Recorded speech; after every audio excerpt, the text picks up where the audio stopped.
Okay, hello folks, Joseph here again. I wanted to recite a piece that, if I could name one event or one experience that probably provoked me the most to pick up the pen, was the writings of Oscar Wilde, whom I love greatly.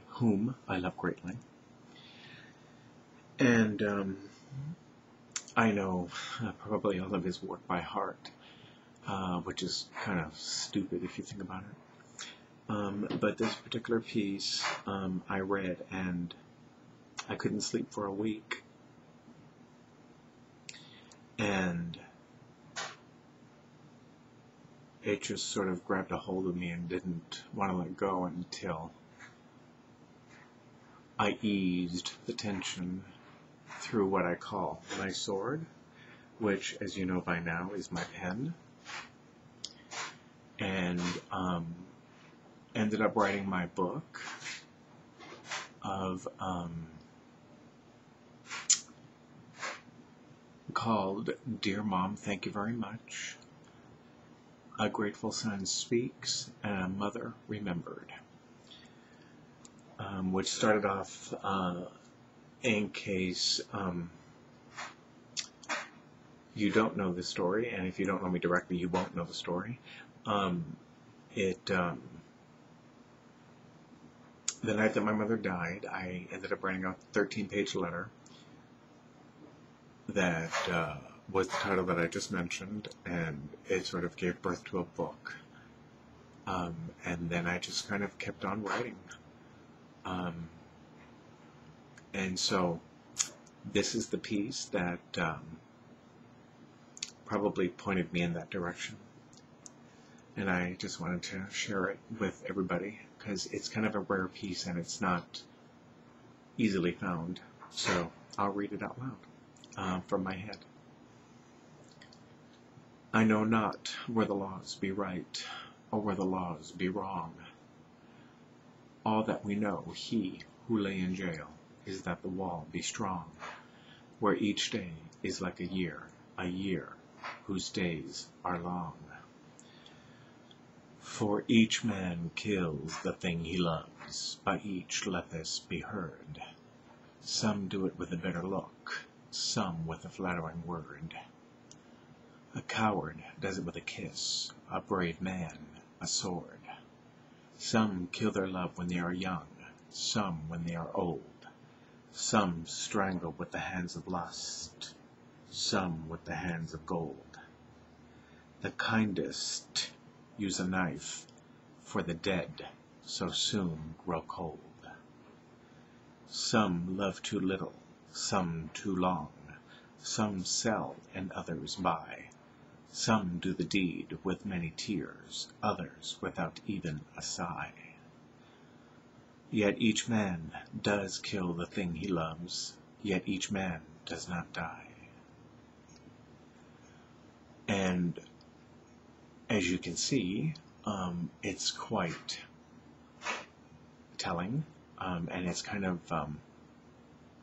a very descriptive and very concise description of my life, almost right down to every comma and exclamation mark. And I have become sort of recite every now and then because it's so powerful to me, and I wanted it to continue to people on under scale, obviously, through this video. And so I hope you liked it.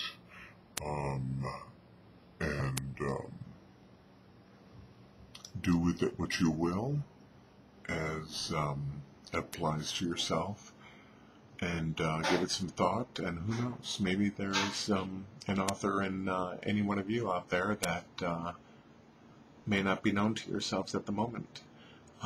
as was myself. And so maybe it can lead to something satisfying, which this was. The writing of that I read you earlier on from my one of my earlier pieces, and as obviously I mentioned, the letter and how it sort of gave birth to the book. It was really quite therapeutic. You know, one of my other favorite authors is Iris Murdoch, who incidentally was the person that the movie Iris was called, played by, or played, the cast included, the girl from Titanic. Oh God, her name is slipping my mind right now.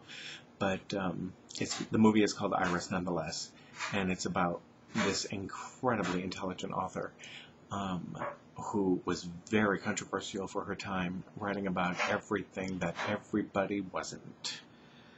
So she obviously was a great force within her own time, and obviously continues to be so. She develops Alzheimer's and obviously regresses back to being a child, as everybody knows the disease will do. She said one time, she was quoted as saying, you know, if you think that you need psychotherapy, go ahead and write your autobiography instead, because it's very therapeutic and it's far less expensive than a therapist, and who knows, you might make some money off of it. And so I thought that was well said. And so, meaning, and to sort of tie all this together, you never know what lies inside until you start to look and feel. So, I'll leave you with that. I hope you enjoyed, and to the current and future authors and writers, just a little note from my own experience: the hardest thing about writing is writing. The easiest thing about writing is writing. So I'll leave you with that. Take care.